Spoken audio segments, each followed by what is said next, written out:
All right, so I wanted to talk a little bit about this worksheet here, and we'll talk about some interest borrowing and see how interest really can impact your life.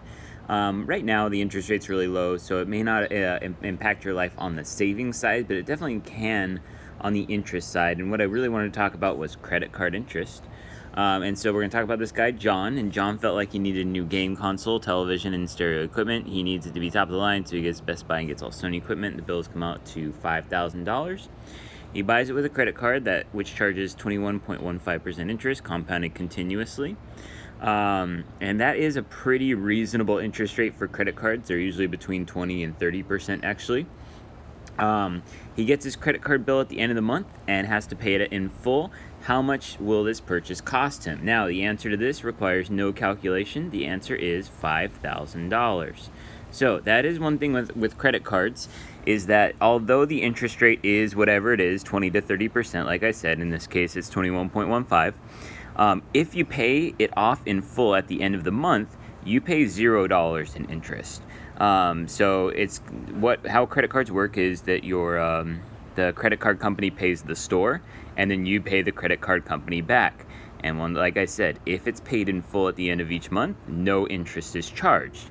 Now let's go on to our next question here and ask, the week before he pays it, he gets fired from his job at Target for talking back to his manager. And the same week, his girlfriend who lives with him and helps pay rent decides to break up with him and move out, all in the same week.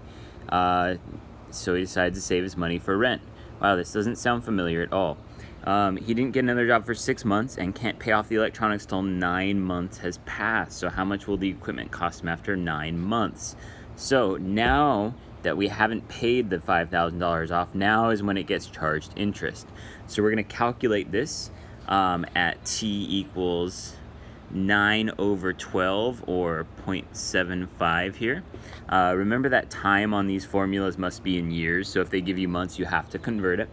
And so I'm going to say A equals 5,000 times, and this says it was compounded continuously, so it's going to be E to the power of, and we'll use parentheses here, and it's 0.2115 for our interest rate, times 0.75. So we'll type that in the calculator. 5,000 times E to the power of 0.2115 times 0.75. And so now he owes the credit card company 5,859.49. So that is crazy there, that after only 9 months, he owes an extra $859.49. Whereas if he would have just paid it off immediately, he only would have owed the $5,000 that he paid. All right, so then it also asks here, what about for after 3 years? We'll do the same thing with t equals 3. So it's just going to be 5,000 times e to the power of 0.2115 times 3. And so we'll type that in. And for that one, I get 9430.39. So even crazier there, that after 3 years, he's owing almost double what his stereo equipment would have cost him. All right, so next up we'll talk about James. So James got scholarships and saved money for his first 3 years of college, but round up for the 4th year, so he had to take a student loan. Cal State Fullerton, he had to borrow $54.72. And the interest rate of student loans is closer to this. It does vary, but yeah, somewhere between, I would say, 5 and 10% is a pretty common student loan interest rate. So he must repay after he graduates, but he's unable to find a job.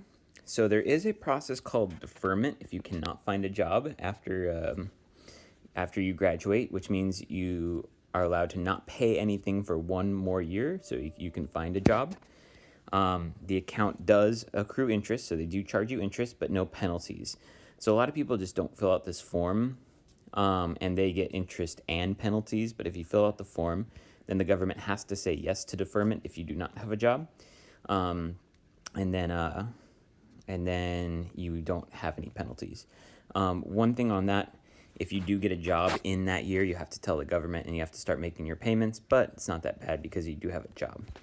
All right, so you get a job, you start paying at the end of the year. How much do you owe now? So let's say, and once again, we'll just do kind of the same thing here, that we were going to borrow 5472 times e to the power of 0.051 times 1 year is our time. Okay, so we'll type that in here.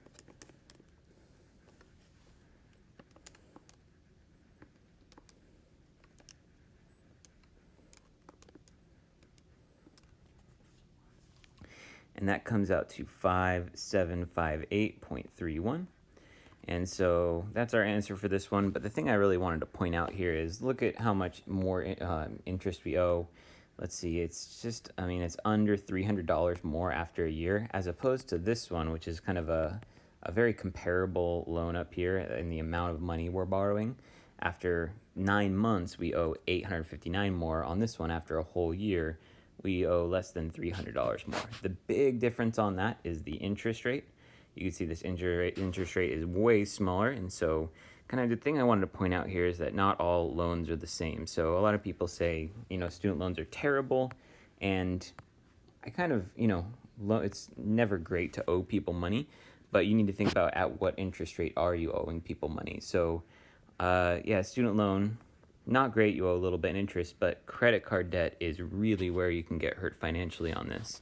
So that's really where owing money and having a loan could really hurt you at this interest rate of a credit card as opposed to this interest rate of a student loan.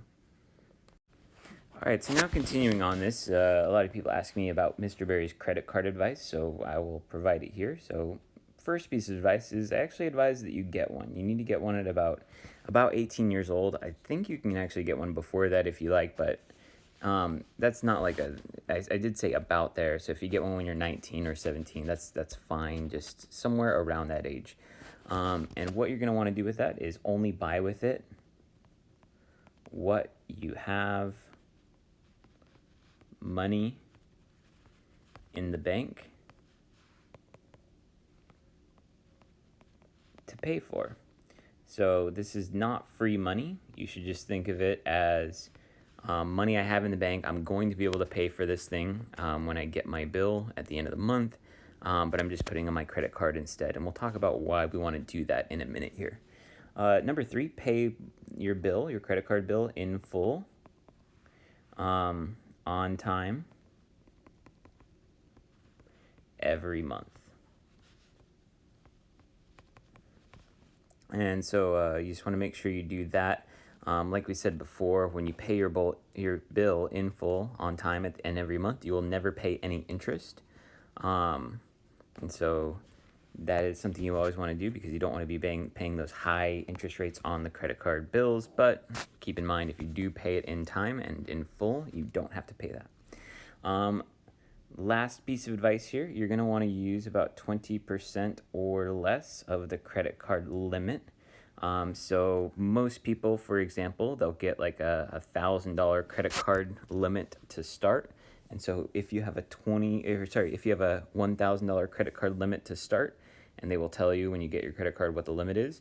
If it was $1,000, you'd want to spend less than $200 every month on that credit card.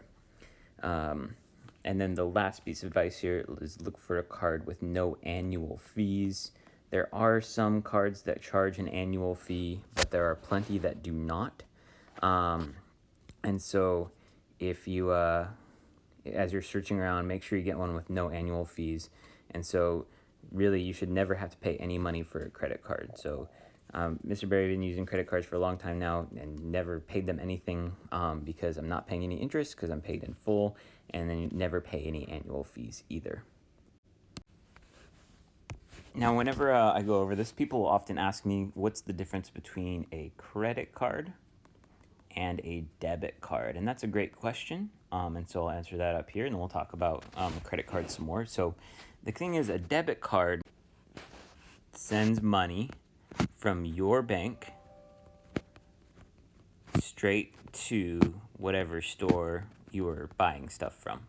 So if you bought that TV for $500 or whatever, it goes straight out of your bank and then to the store. On the credit card, on the other hand, the money is going from the credit card company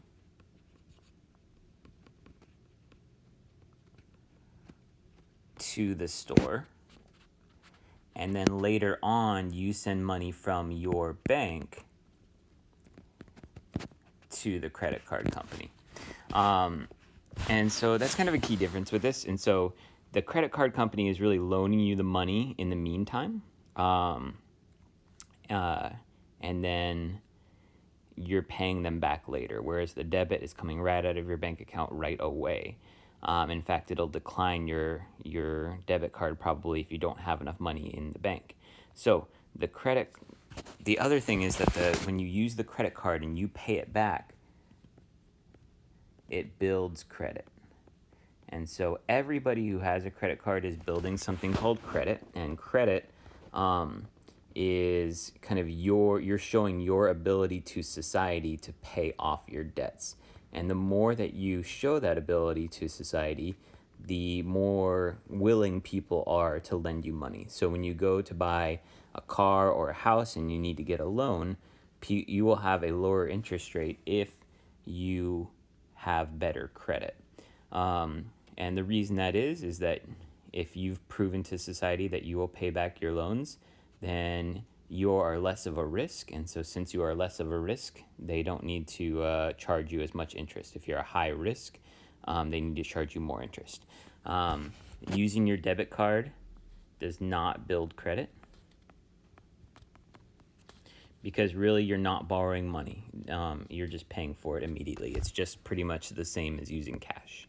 So let's talk about more about this idea of building credit. So there's a lot of websites that'll kind of look at your credit score for you. One that I've used for a long time, you may have seen commercials for it, is creditkarma.com. And so I've taken from here the 6 key factors for what affects your credit score. And so you can see them up here. It is payment history, credit card use, derogatory marks, credit age, total accounts, and hard inquiries. You'll also see here if they have a high impact like these top 3, or medium impact like this one, or low impact like these ones. So let's take a look at each of these more individually.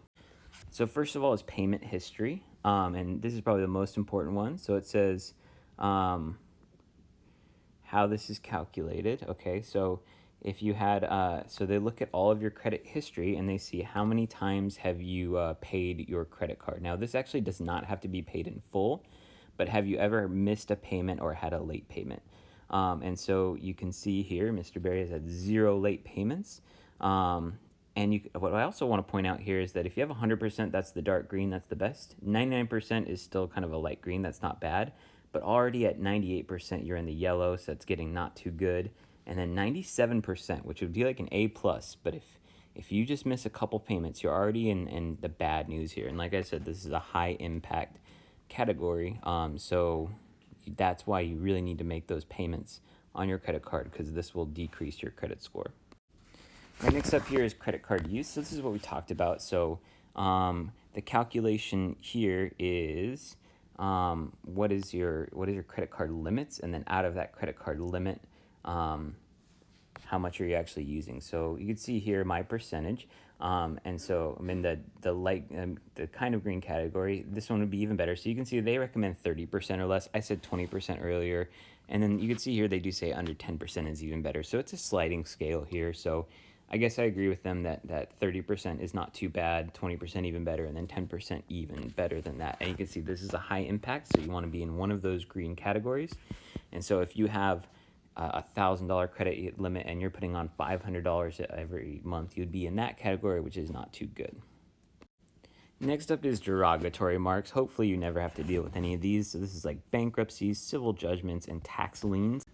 So this is if you kind of don't pay off any credit cards for several months in a row. They get sent to these collection agencies, and they put some really bad stuff on your credit report, and it can last for up to 7 to 10 years. And you can see that even one of these, you're already in the yellow, and then 2 or 3 are in really bad shape, and this is in high impact. So this should be something you should always be able to avoid, as long as you're kind of staying on top of your payments. All right, next up is credit age, and you can see actually Mr. Berry is is in the red category on this one, but the good news on this one is that it's medium impact. It's not one of the big three high impact ones, and it's because I got some new loans, and I got some. I refinanced my mortgage recently, and so that's making the credit age lower. It's like I said, it's not that big of a deal, but this is why you kind of want to get started early, is because this is an important factor. So there's nothing you can really do about this except kind of have your credit cards and your other loans for a long time. So you can see my average age of all my accounts is over 4 years old, so it's not like nothing. And you can also see when the older accounts, so like when my student loan falls off my report because I paid it all off or got it forgiven, your score could drop because you're losing that credit history. So just something to think about, although keep in mind this is not one of the big three impacts. All right, next up here we have total accounts. Now this is a low impact, so a lot of people see this and they think, oh, I need to open up a bunch of accounts, but once again, I just want to highlight that that's a low impact. But you can see that this does have a little bit of an impact on you, so you can read about it there. And lastly, here we'll talk about hard inquiries. And so hard inquiry is, is credit applications. So when you apply for a new credit card, every time you do, you'll get one of these. And so always just keep that in mind. It is low impact, so it's not something you need to stress about a lot, but you don't want to be just applying to a bunch of different credit cards all at once because it'll jump up into the red zone. It may drop your score a little bit. All right, one more quick note I just thought of here, and I want to talk a little bit about credit card fraud. And so a big thing on credit card fraud, and this is actually a really good thing, it is it is federal law that you are not responsible for fraudulent charges if you report them within 30 days. So I know this is a big concern for a lot of people, and as it should be. You don't want other people spending your money, and this does happen, but the federal law does protect you on this for a credit card. I've actually heard a lot of stories about people using their debit cards at gas stations and had money taken out of their accounts after using that, and they weren't able to get it back. But for a credit card, that's never going to happen because of this law. The credit card company will be on the kind of on the hook for that. They'll have to pay for it if it is shown to be fraudulent. So always keep that in mind, that you need to make sure that you're keeping track of your statements. And you can do this online now, so it's actually really easy to see what you've been spending on. And if there's anything you don't recognize, you need to report that immediately, and they will investigate it. Now, I always worry some people will think, well, this means I can just go buy something and then say it was fraudulent, and I'm going to give you a warning down here that false reporting is credit card fraud and could lead to jail. So you don't want to do that. So if they had you on camera buying the thing that you said you didn't buy, and they proved that you were reporting fraud when actually you were the person that bought it, that is possible jail time. So that is not something you want to mess around with. You don't want to exploit the system. You don't want to commit credit card fraud. But if someone's committing it on you, then you can definitely report it. If you have nothing to hide, if you're innocent, then do report it, and it will get taken off, and you won't be responsible for those charges. That's all I got for you on the credit card stuff. If you have any questions, please feel free to email me, or if you want to set up a 15-minute office hour sessions and ask me any questions like that, or text me, I'd be happy to answer them.